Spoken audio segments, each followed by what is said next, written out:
what's going on, y'all? T-Bob here. And Jake as well. And you're about to watch a little OTB LSU. We're going to give you all the latest, greatest between LSU football, baseball, women's basketball, softball, and everything in between. Bottom line, if you want to talk Tigers, keep it locked, subscribe, like it, and we hope you enjoy it. Real quick, Taylor, you wanted to have this conversation about, like, who we maybe like for each position coach spot. I don't know that I have any very strong opinions here. I mean, I'm a basic boy. Love Corey Raymond, right? You could somehow get Bo Davis, which feels impossible given the amount of money he makes. Sure, that'd be like a dream, you know?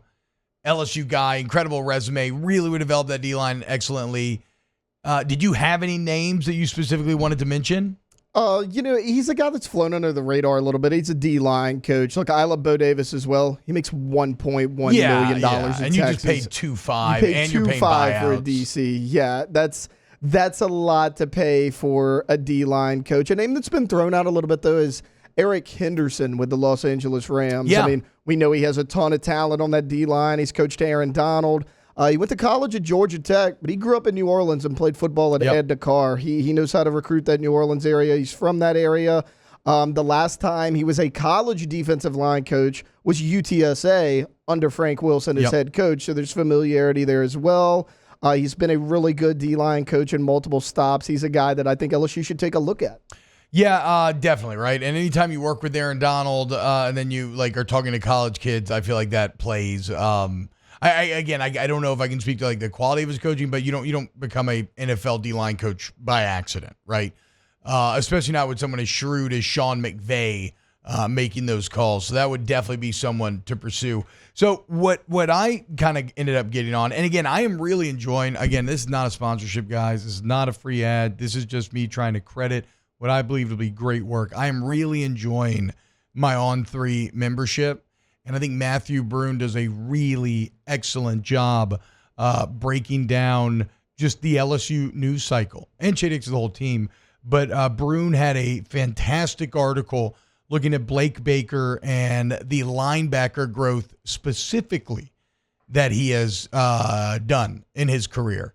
And we all know, look, we know about the numbers in terms of the overall turnaround in the Mizzou defense, right? I think they went from giving up 32 a game a couple of years ago when he got the job to now 20 a game. It went from the 100 in teams to a top 30 defense this year.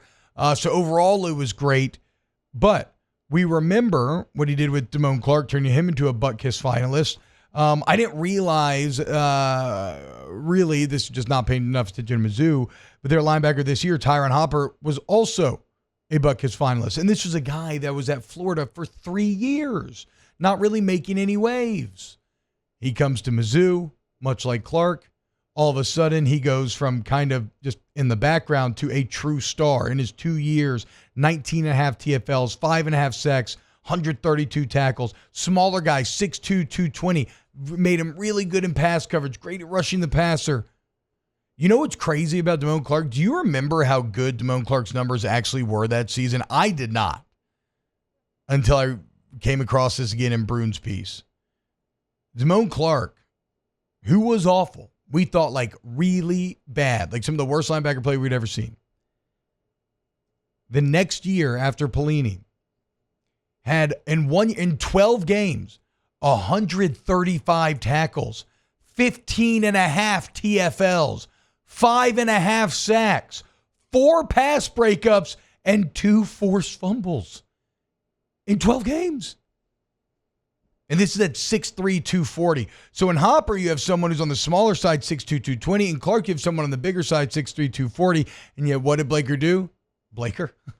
He made them both into Butt-Kiss finalists. And now, he gets his hands on Whit Weeks, Greg Penn, Harold Perkins, talented incoming freshman. Ooh, boy. I mean, you cannot tell me. Look at those sack numbers for Hopper and Clark. Guys,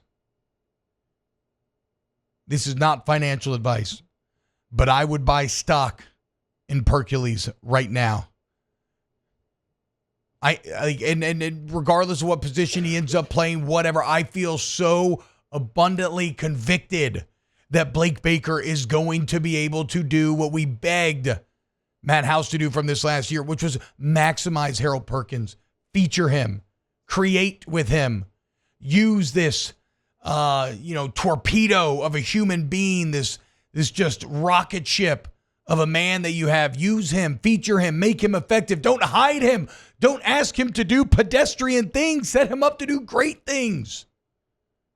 It was one of the greatest sins of this last season defensively. There's a Mike Golick Jr. tweet that's burned into my head. I think it might be from the Alabama game, but it was watching Harold Perkins Jr. play football this year makes me sad. And because that's a guy that was supposed to be the fourth best player in all of college football coming into the year and still found his way to some pretty respectable stats and still was the only guy that really flashed consistently on this LSU defense, but still so much potential. So much meat left on the bone. Well, you got a carnivore in Blake Baker that I think that's going to eat all that meat up. I think Harold Perkins is going to return to true Hercules form and even then beyond. Like reach a final form. Harold Perkins is going to go Super Saiyan. And look, we saw the potential of Whit Weeks. Great ball instincts, great speed, solid tackler. It's a hell of an attitude, man. That looks like he's straight out of Dazed and Confused. And then who knows what he can do with Greg Penn, right? Somebody who would be a bit more of the Clark profile, a bit bigger, a bit more plotting, been a bit up and down. I'm excited for Greg Penn to get a. I'm more of a, I can see the potential of Weeks and Perkins, and I think that's going to be awesome. Penn, I'm a little more unsure about where that ceiling is, what that potential is. But what you want out of a coach is, are you elevating guys? Or are you dragging them down? And I believe that when it comes to that position group, he's going to elevate the entire defense. But when you think about Blake Baker coaching those linebackers specifically, what starts to become very exciting. So, shout out Blake Baker. Maybe he can work that magic with Harold Perkins and get his third Butt Kiss finalist in the last 4 years. Wow, Jake, what incredible takes. I mean, those guys, they're just the best. I think so. And if you think so, again, hit the like button, subscribe, ring the bell so you get notifications when we post every single day here on OTB LSU.